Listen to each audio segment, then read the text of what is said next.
और पहली खबर है मुरादाबाद से, जहां पर रोडवेज बस स्टैंड के सामने रेस्टोरेंट के सिलेंडर में भीषण आग लग गई। वीडियो हो रहा है जमकर वायरल। रक्षाबंधन से पहले गाजियाबाद में खाद्य विभाग का बड़ा अभियान। मोदीनगर में बालाजी स्वीट्स पर छापेमारी। त्योहारी सीजन में मिलावटी मिठाइयों पर रोक लगाने के लिए जिले भर में अभियान लगातार जारी। बांदा में बिजली विभाग की लापरवाही के खिलाफ किसानों ने किया पावर हाउस का घेराव। लाइनमैन पर वसूली के गंभीर आरोप। कांग्रेस अध्यक्ष मल्लिकार्जुन खड़गे के आरोपों पर बोले उत्तर प्रदेश सरकार के मंत्री ओम प्रकाश राजभर। 60 साल से कांग्रेस क्या कर रही थी। कानपुर में कचरे के ढेर से एक्सपायर्ड चॉकलेट और टॉफियां लूटने की होड़ मची। टॉफी और चॉकलेट लूटने का वीडियो जमकर हो रहा है वायरल।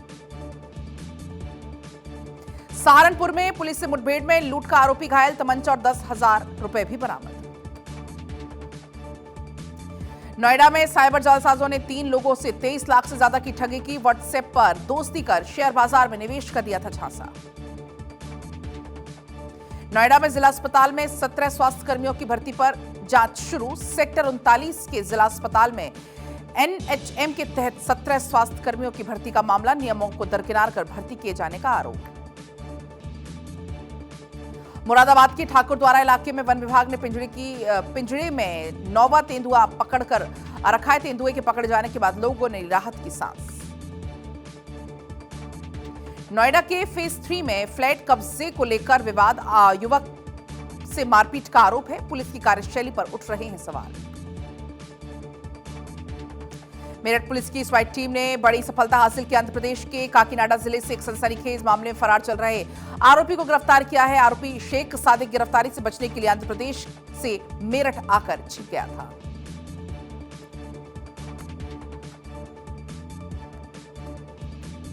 नोएडा में परथला से सेक्टर 71 के पास तक जाम। वाहनों की थमी रफ्तार। जाम में फंसे राहगीर यात्रियों को हुई काफी परेशानी। गोरखपुर में रामगढ़ ताल में पुलिस और बदमाशों में मुठभेड़। शातिर बदमाश गिरफ्तार। बांदा में नशे में धुत चचेरे भाई ने की ताबड़तोड़ फायरिंग। भाई को मारी गोली। गांव में फैली सनसनी। मथुरा में त्योहारों से पहले मिलावटखोरों पर खाद्य विभाग का शिकंजा। NH-19 स्थित किंग ढाबे पर खाद्य विभाग ने की बड़ी कार्रवाई। कोसी कला में 1200 किलो संदिग्ध पनीर पकड़ा। उन्नाव में रक्षाबंधन से पहले खाद्य विभाग का बड़ा एक्शन। मिलावटी खोया बनाने की फैक्ट्री पर मारा छापा। पीलीभीत से महिला सशक्तिकरण की एक बेहतरीन तस्वीर आई सामने। नगर पालिका परिसर में मां पूर्णागिरी कैंटीन की शुरुआत की गई। इस कैंटीन का संचालन पूरी तरह से स्वयं सहायता समूह की महिलाओं के हाथों में होगा।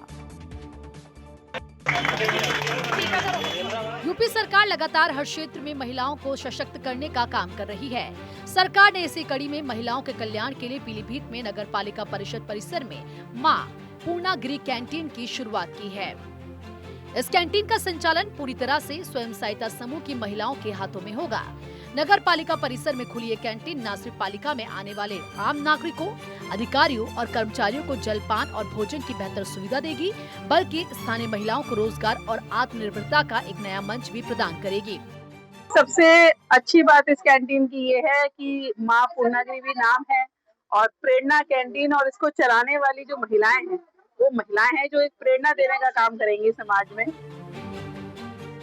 उद्घाटन के दौरान अधिकारियों ने कैंटीन की व्यवस्थाओं और साफ सफाई का निरीक्षण किया और स्वयं सहायता समूह की महिलाओं का हौसला बढ़ाया। अफसरों का कहना है कि ऐसी कोशिशों से महिलाओं का कौशल निखरेगा और वे आर्थिक रूप से अधिक मजबूत बनेंगी। हम लोग महिलाओं को आर्थिक रूप से मजबूत करें, उसी के तहत ये NRLM विभाग से जो प्रेरणा कैंटीन का उद्घाटन हुआ है, इसमें महिलाओं का समूह है वो इस कैंटीन को चलाएगा। सरकार की तरफ से चलाई जा रही महिला केंद्रित योजनाओं का लाभ लगातार प्रदेश की महिलाओं को मिल रहा है। पीलीभीत से प्रांजल गुप्ता की रिपोर्ट, भारत 24। नोएडा में फर्जी दिल्ली पुलिस का एक सब इंस्पेक्टर गिरफ्तार। आरोपी को पुलिस ने सेक्टर 117 से गिरफ्तार किया है। पकड़े गए आरोपी के कब्जे से फर्जी दिल्ली पुलिस की वर्दी और 7 ID कार्ड भी बरामद किए हैं। यूपीएसटीएफ की बड़ी कार्रवाई। IBPS परीक्षा में PWD अभ्यर्थियों की जगह फर्जी स्काइवर बनकर परीक्षा देने वाले गैंग का हुआ भंडाफोड़। यूपीएसटीएफ ने कानून से गैंग के 4 कानपुर से यहां पर गिरफ्तारी की है 4 सदस्यों की। मैनपुरी में दहेज हत्या के मामले में पीड़ित परिवार ने एसपी कार्यालय पहुंचकर लगाई न्याय की गुहार। दहेज के चलते महिला की गई थी पीट कर हत्या। मेरठ में शुगर मिल स्पेयर पार्ट्स के स्टोर में लगी अचानक आग। 50 लाख के माल सहित कागजात और रिकॉर्ड फाइलें जलकर राख। शॉर्ट सर्किट से आग लगने की आशंका। कानपुर में 1 घंटे की बारिश में सड़कें बनी तालाब। शहर की मुख्य सड़क पर भीषण जल भराव के चलते आवागमन हुआ बाधित। कानपुर मेयर प्रमिला पांडे और नगर आयुक्त के दावों की खुली पोल। कानपुर में आरटीओ में एसडीएम एडीसीपी का छापा। दलालों की गई धरपकड़।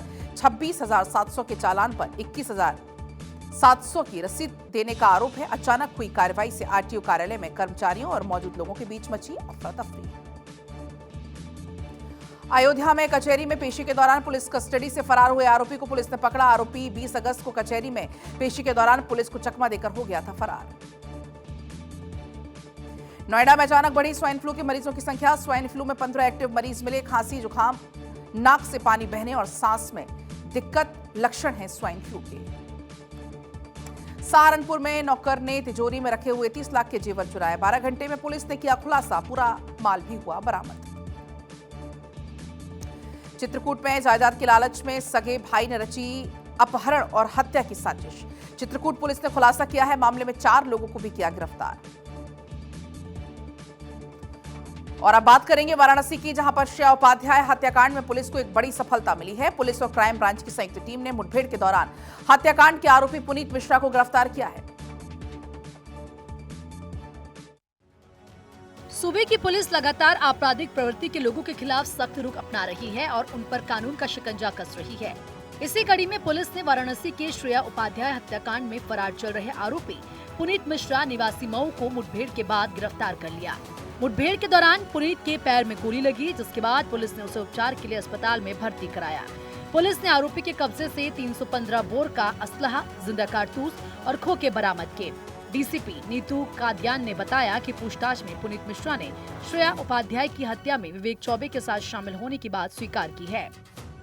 पुलिस अब फरार आरोपी विवेक चौबे की गिरफ्तारी के लिए कई स्थानों पर दबिश दे रही है। साथ ही हत्याकांड में शामिल अन्य आरोपियों की भूमिका और पुनीत द्वारा साथियों को दिए गए लालच की भी जांच की जा रही है। वाराणसी से हरेंद्र शुक्ला की रिपोर्ट, भारत 24। चंदौली में झूला झूलते समय हुआ दर्दनाक हादसा। कुछ सेकंड हवा में झूलने के बाद बड़ी नहर में गिरी 6 साल की एक बच्ची। बहन को बचाने के प्रयास में 10 साल का भाई भी नहर में डूबा। रक्षाबंधन से पहले गाजियाबाद पुलिस का ऑपरेशन डिकॉय, मंचलों पर पैनी नजर।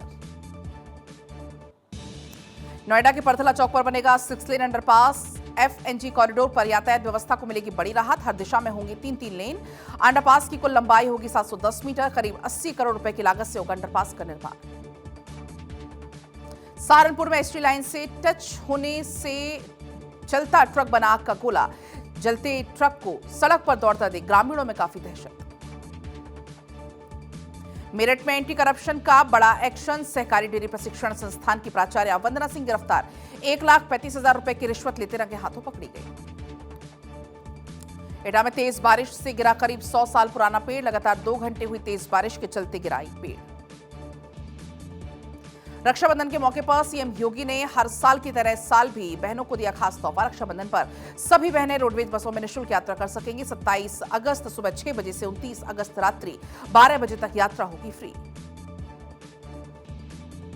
सहारनपुर के गंगो क्षेत्र में गांव बुढ़ा खेड़ा के जंगल में तेंदुआ दिखाई दिया। एक वीडियो हो रहा है वायरल। वीडियो सामने आने के बाद ग्रामीणों और किसानों में दहशत। फिरोजाबाद में 2 घंटे की बारिश के बाद शहर हुआ जलमग्न। करंट लगने से 2 भैंसों की भी मौत। हाईवे पर भरा पानी। जालौन में बिहार के पूर्व मंत्री मुकेश सहनी समेत 70 से 80 लोगों के खिलाफ एफआईआर। जातिगत द्वेष फैलाने का आरोप। रक्षाबंधन से पहले अमरोहा में खाद्य विभाग का छापा। खराब मिठाई को किया गया नष्ट। सहारनपुर के सदर बाजार इलाके में सैकड़ों साल पुरानी इमारत भरभराकर गिरी। बड़ा हादसा टला। गौतम बुद्ध नगर में रक्षाबंधन से पहले खाद्य विभाग का बड़ा एक्शन। पनीर, खोया, घेवर समेत खाद्य पदार्थों के लिए नमूने लिए गए। सेक्टर 72 सराफाबाद में करीब 100 किलो रसगुल्लों को नष्ट कराया गया। कानपुर में 36,000 किलो असुरक्षित भुना चना नष्ट। कोर्ट के आदेश पर असुरक्षित भुना चना नष्ट कराया। 33.48 लाख रुपए की आकी गई चने की कीमत। 17 दिसंबर 2025 को खाद्य सुरक्षा विभाग ने चना किया था सीज। बहराइच मेडिकल कॉलेज के सामने मेडिकल स्टोर में लगी भीषण आग, दारोगा ने जान पर खेलकर बुझाई आग। मुजफ्फरनगर में सड़क पार करते समय बाइक सवार युवक को कार ने मारी जोरदार टक्कर, युवक की मौके पर हुई मौत। ग्रेटर नोएडा में चोरों के हौसले बुलंद, अज्ञात चोरों ने सोसाइटी के फ्लैट को बनाया निशाना। फ्लैट में रखे हुए लॉकर का ताला तोड़कर चोरी की वारदात को अंजाम दिया। चोर लॉकर से करीब 2 लाख रुपए लेकर हुए फरार। गाजियाबाद में नशे के सौदागरों पर बड़ा शिकंजा, 2 कारों से 150 किलो 73 ग्राम गांजा बरामद, 5 आरोपी भी गिरफ्तार। नोएडा पुलिस का सराहनीय कदम, गुम हुए 225 मोबाइल फोन बरामद किए। पुलिस ने बरामद हुए फोन मालिकों को लौटाए। मोबाइल फोन पाने वाले लोगों ने पुलिस को धन्यवाद भी कहा। देवरिया के इस्लामिक झंडे के नीचे AK-47 बना हुआ झंडा लगाया। पुलिस ने आरोपी को गिरफ्तार किया। कानपुर में प्रतियोगी परीक्षाओं में फर्जी दिव्यांग सर्टिफिकेट और सॉल्वर गिरोह का भंडाफोड़, STF ने 4 और दबंगों को धर दबोचा। ग्रेटर नोएडा में सरकारी जमीन पर कब्जे का आरोप, खसरा नंबर 666 में अवैध निर्माण को लेकर 5 लोगों पर FIR दर्ज। कानपुर में जुलूस मोहम्मदी को लेकर जमीयत उलेमा ने जारी की गाइडलाइंस। और अब बात मेरठ की। मेरठ में आपत्तिजनक रील वायरल होने के बाद निलंबित महिला दारोगा अनु कॉलिस पहली बार सामने आई। यूट्यूब पर लाइव आकर उन्होंने अपनी बात को रखा और सोशल मीडिया पर वायरल हुए वीडियो को लेकर अपनी सफाई भी दी।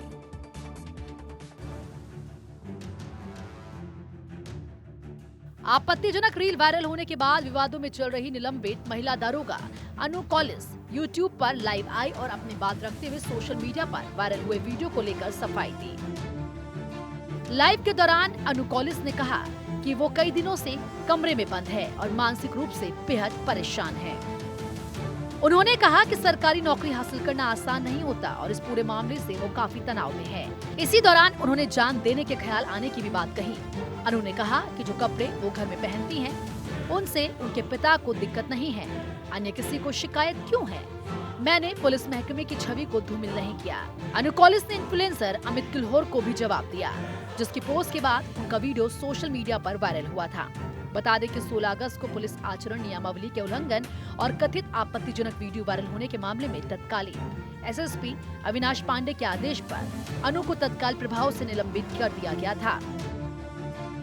जनपद मेरठ में नियुक्त एक महिला उप निरीक्षक का वीडियो वायरल हुआ है, जो कि आपत्तिजनक है। ये विभाग की जो सोशल मीडिया पॉलिसी है उसका भी उल्लंघन है। उनके इस कृत्य के लिए रिपोर्ट प्राप्त कर इनको निलंबित किया गया है।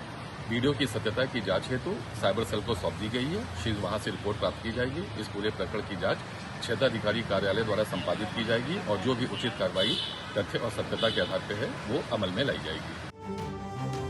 फिलहाल पूरे मामले की जांच SP क्राइम अवनीश कुमार कर रहे हैं। निलंबन के बाद पहली बार सामने आई अनु कॉलिस की प्रतिक्रिया अब सोशल मीडिया पर चर्चा का विषय बनी हुई है। मेरठ से राशिद खान की रिपोर्ट, भारत 24। उधर शामली में पुलिस को एक बड़ी सफलता हाथ लगी है, जब पुलिस ने अवैध हथियारों की तस्करी करने वाले गिरोह का भंडाफोड़ करते हुए 3 आरोपियों को गिरफ्तार किया। आरोपियों के कब्जे से भारी मात्रा में अवैध हथियार भी बरामद किए हैं। पुलिस ने पूरी कार्रवाई को कैसे अंजाम दिया, एक खास रिपोर्ट आप देखिए। यूपी पुलिस लगातार सूबे में अवैध हथियारों की बरामदगी और तस्करी के खिलाफ विशेष अभियान चला रही है। इसी कड़ी में 23 अगस्त को शामली पुलिस अधीक्षक NP सिंह के निर्देश पर पुलिस की टीम ने चेकिंग के दौरान कोहरनी पुल के नीचे रेलवे लाइन के पास से 3 आरोपियों को गिरफ्तार किया। पुलिस ने आरोपियों के कब्जे से कुल 14 तमंचे बरामद किए, जिसमें 10 तमंचे 315 बोर और 4 तमंचे 32 बोर के हैं। पूछताछ में आरोपियों ने बताया कि उनके गिरोह का मुख्य काम अवैध अस्तों की तस्करी करना था। आरोपी अवैध अस्तों की खरीद फरोख्त से मिलने वाले पैसों का इस्तेमाल अपनी व्यक्तिगत जरूरतों को पूरा करने में करते थे और कम कीमत पर अस्तहें खरीदकर अधिक कीमत में बेचकर मुनाफा कमाते थे। गिरोह के अन्य सदस्यों की गिरफ्तारी के लिए पुलिस की टीम के द्वारा लगातार प्रयास किए जा रहे हैं। 3 लोग वांटेड लिस्ट में हो गए हैं, उनके पास और भी तमंचे हैं।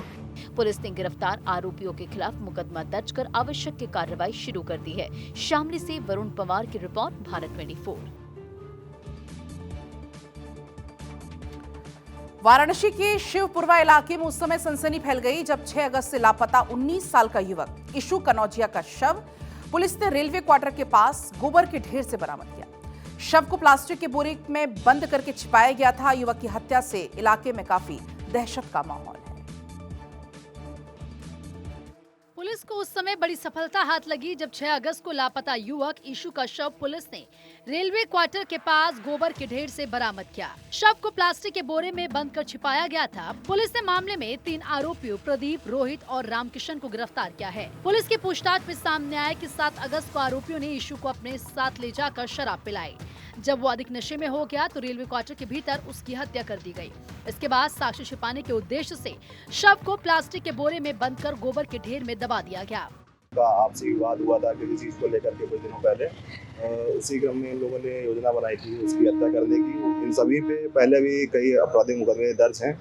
आपको बता दें, ईशू के अचानक लापता होने के बाद परिजनों ने उसकी काफी तलाश की, लेकिन कोई सुराग नहीं मिला। इसके बाद 17 अगस्त को सिगरा थाने में गुमशुदगी की रिपोर्ट दर्ज कराई गई। पुलिस ने मामले की जांच शुरू करते हुए संदिग्धों से पूछताछ की। पूछताछ के दौरान पुलिस को युवक की हत्या और शव छिपाए जाने से जुड़े अहम सुराग मिले। पुलिस टीम ने आरोपियों से मिली जानकारी के आधार पर रेलवे क्वार्टर के पास स्थित गोबर के ढेर की तलाशी ली। यहाँ प्लास्टिक के बोरे में छिपाया गया युवक का शव बरामद हुआ। पुलिस पूछताछ में आरोपियों ने युवक को शराब पिलाने के बाद हत्या करने और शव को बोरे में बंद कर गोबर में छिपाने की बात स्वीकार की है। पुलिस अब हत्या के पीछे की वजह और घटना में अन्य किसी व्यक्ति की भूमिका की भी जांच कर रही है। वाराणसी से हरेंद्र शुक्ला की रिपोर्ट, भारत 24।